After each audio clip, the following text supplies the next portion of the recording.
Kemudian selanjutnya yang harus diyakini juga adalah wabil qadari khairihi wa syarrihi.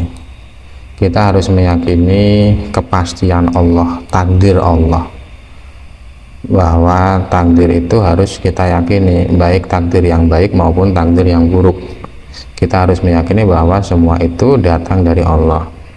Jadi maksud dari mengimani takdir adalah kita meyakini bahwa Allah mentakdirkan kebaikan, mentakdirkan pula keburukan sebelum menciptakan makhluk. Jadi sebelum menciptakan makhluk, Allah sudah mentakdirkan baik dan buruk dulu. Dan semua makhluk itu atas kepastian Allah, kepastian dan ketentuan Allah. Jadi terciptanya makhluk itu atas qada dan qadar Allah. Allah menghendaki qada dan qadarnya. Jadi untuk meyakini takdir Allah, untuk meyakini qadar, itu cukup keyakinan yang kuat saja, keyakinan yang kuat tanpa harus menekankan dalil, ya, tanpa harus menekankan dalil, tanpa harus mendirikan dalil. Jadi berbeda dengan iman-iman yang lain. Kalau iman qada qadar ini tidak perlu mencari dalil. Jadi maksud dari takdir Allah yang baik dan takdir Allah yang buruk adalah bahwa iman dan taat dan semua amal solih itu merupakan takdir yang baik, dan kekafiran, kemaksiatan, dan tidak melakukan perintah Allah, lalu semua kemaksiatan itu adalah takdir yang buruk. Kemudian mengapa kita harus meyakini takdir Allah? Karena keharusan ini adalah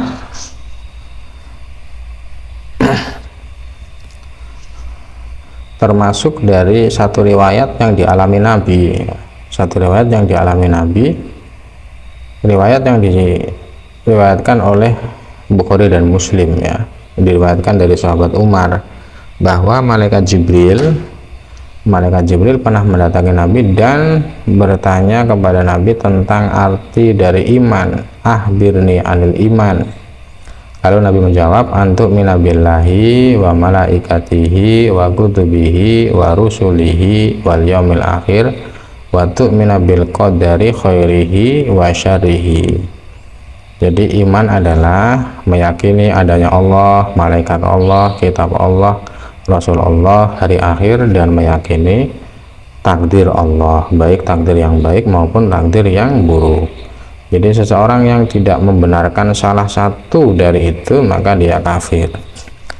Kemudian yang terakhir, ya, yang harus kita ketahui yang terakhir adalah wa annahu sallallahu alaihi wasallam khatamun nabiyyin, bahwa Nabi Muhammad sallallahu alaihi wasallam adalah akhir dari para nabi, penutup dari para nabi. Penutup ini adalah penutup yang ada di alam nyata, maksudnya yang setelah Nabi lahir, ya. Jadi Nabi Muhammad dijadikan Nabi yang terakhir itu supaya syariatnya menjadi syariat yang terakhir, sehingga syariatnya tidak dihapus oleh syariat lain, dan supaya derajat Nabi itu semakin bertambah kesempurnaannya dari mulai diciptakan hingga tidak terbatas, dan juga supaya Nabi Muhammad nanti adalah sebagai orang yang menentukan, ya, sebagai orang yang menjadi saksi di saat Allah menentukan keputusannya.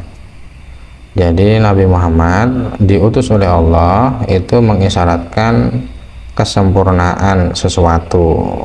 Kalau Nabi sudah diutus berarti syariat Allah sudah sempurna. Jadi Nabi menjadi akhir para Nabi itu adalah bentuk fisik dari Nabi. Kalau dipandang dari Nur Muhammadi, ya, Nur Muhammadi, cikal bakal Nabi Muhammad, cahaya Nabi Muhammad. Nabi Muhammad adalah pertama kali makhluk yang diciptakan Allah. Jadi sebelum Nabi dilahirkan, Allah sudah menciptakan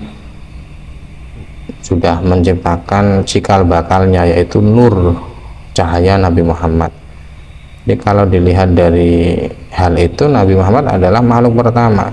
Tapi kalau dilihat dari fisik Nabi adalah Nabi yang terakhir.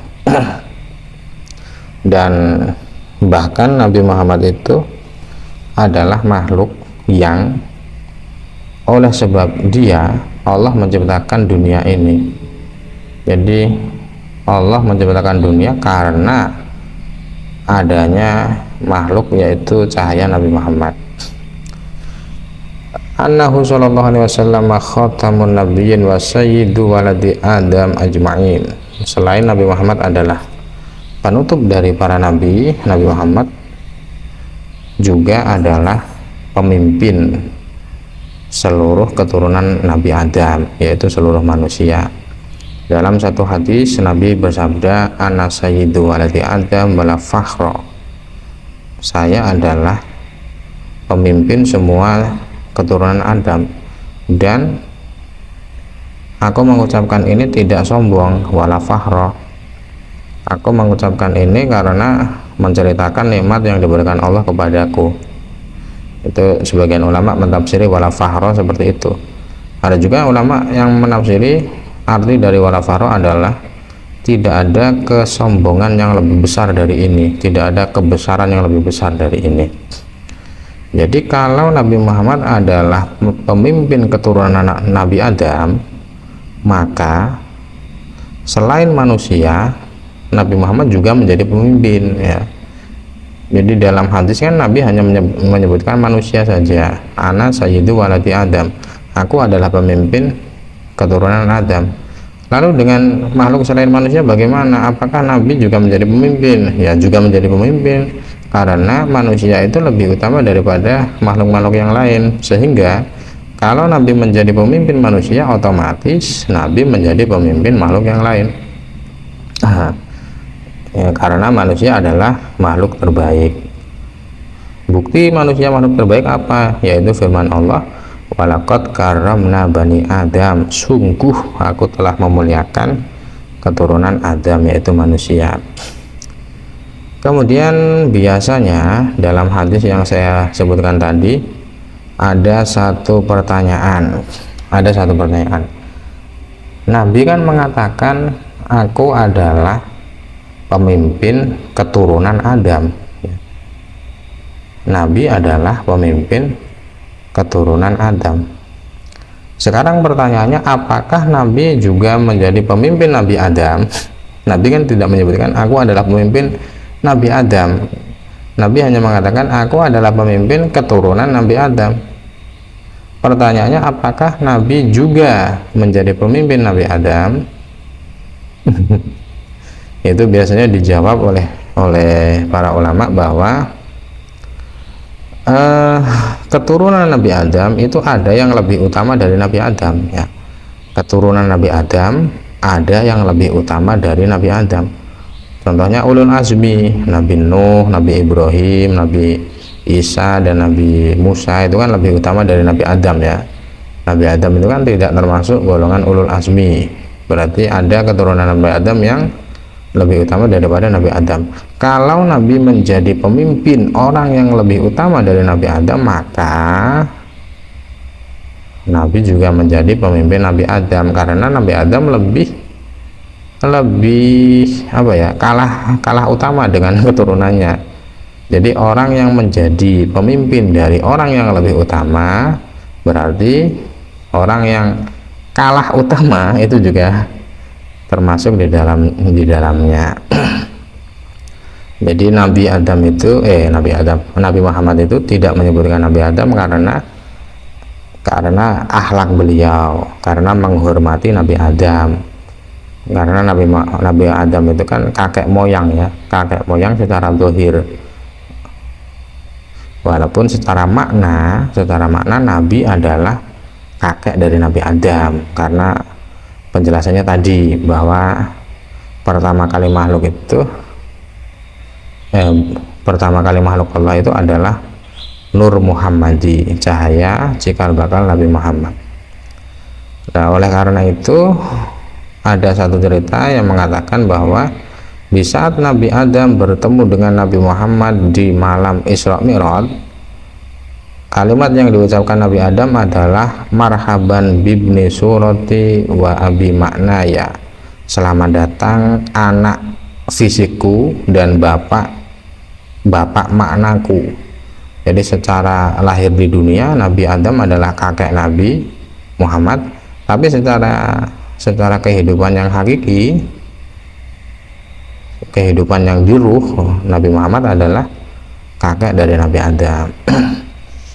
Dan ada juga ulama lain yang menjawab bahwa yang dimaksud dengan keturunan Nabi Adam adalah mencakup Nabi Adam dan keturunan-keturunannya. Jadi sama seperti biasanya orang Arab mengucapkan Bani Tamim, itu yang dimaksud adalah keturunan Tamim dan juga mencakup Tamim juga. Jadi kalau mengucapkan keturunan seseorang itu bukan berarti orang itu tidak masuk ke dalam ucapan, karena hal itu biasa diucapkan orang Arab, mengucapkan Bani Tamim dan Tamim masuk dalam ucapannya. Faslun, ini kita tuliskan di video selanjutnya ya.